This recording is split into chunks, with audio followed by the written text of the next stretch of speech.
Welcome to New Sky TV. Hot news. Is she really quitting filming? What's truly chilling isn't Zhai Yiying's departure, but whether the entire short drama industry is quietly replacing its real actors.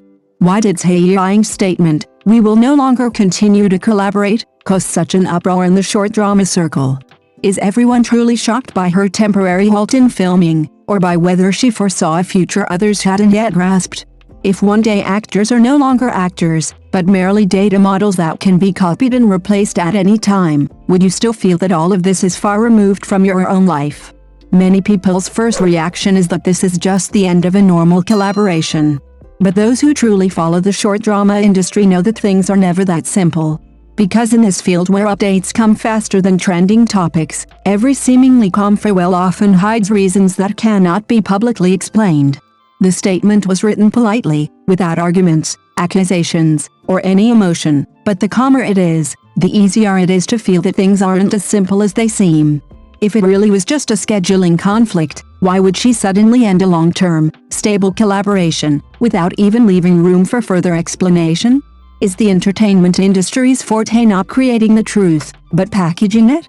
Interests can be disguised as differing ideologies, competition as individual development, departures as upgrades and transformations, but are the real issues always hidden behind the gentlest words?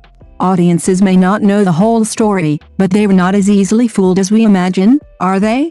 Has the explosive growth of the short drama industry in recent years truly given many ordinary actors the opportunity for overnight fame? Some film a dozen dramas in a few months, some collaborate with dozens of co-stars a year, some shuttle between different film sets every day, all to seize the next blockbuster opportunity? But here's the question, with the pace accelerating, are actors truly happier? Many scripts are completed in a few days, filming time is constantly compressed, post-production is rushed, and the release schedule is even faster than food delivery.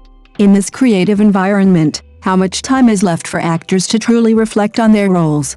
Today they play a gentle young girl, tomorrow a vengeful queen, the day after a domineering heiress, switching identities every day, but how many of their truly unique roles can remain in people's hearts? When productions increasingly resemble assembly line products, and characters become more and more formulaic, are actors truly creating, or merely completing standardized tasks? Are more pressing questions quietly creeping up on everyone? Is the development of AI no longer just a concept in the news, but has it genuinely entered the film and television production process? Some use AI to retouch images, some to optimize expressions, some to reshoot scenes, and others to generate dialogue and actions. These technologies are improving every day, aren't they? Viewers still see familiar faces, but the technology behind the screen has silently changed so much. What are investors most concerned about? It's not whether the actor's crying was realistic enough, nor whether a scene moved the audience, but whether costs have continued to decrease, efficiency has continued to increase, and whether the return on investment can be even faster.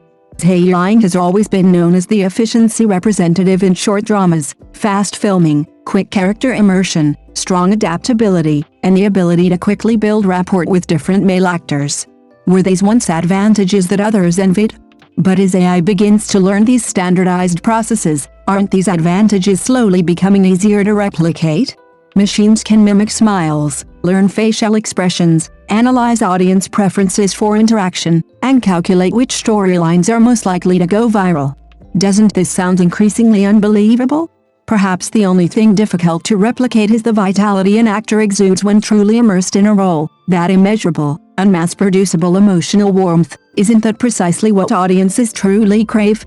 Yet, isn't this also the part that capital most easily overlooks?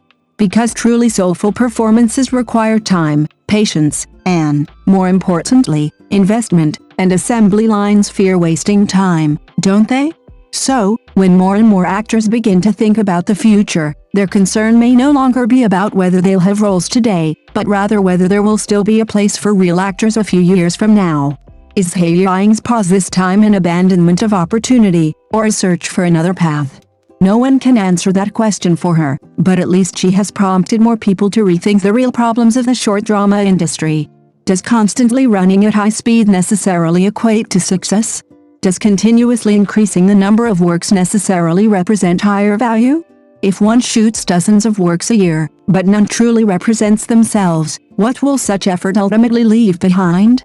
When the hype dies down, when the hype dissipates, and when new actors constantly emerge, how many of those who were once at the forefront will still have their names remembered? The short drama industry has indeed created many miracles and changed the fates of many young actors, no one can deny that, right? But behind the rapid development of any industry, someone needs to stop and raise questions, otherwise, speed may ultimately swallow everyone up, right? What audiences truly love is never cold data, but real characters and real emotions, right? No matter how technology develops, no matter how algorithms are upgraded, what people ultimately remember are those characters that touched their hearts, not a string of play counts, right? Perhaps in a few years, AI will become increasingly powerful, and the short drama industry may continue to change, but what truly cannot be replaced is sincerity and warmth, right? Therefore, rather than discussing why Zhai Yiying has temporarily suspended filming, perhaps it's more worthwhile to consider, when the entire industry is desperately chasing speed, how many people are willing to stop and uphold the value of creation itself? When more and more people begin to realize that they may just be a cog in an assembly line, will they continue to run, or will they, like Zhai Yiying, stop and find their true direction again? Thank you for watching the video. See you in the next video. Thank you.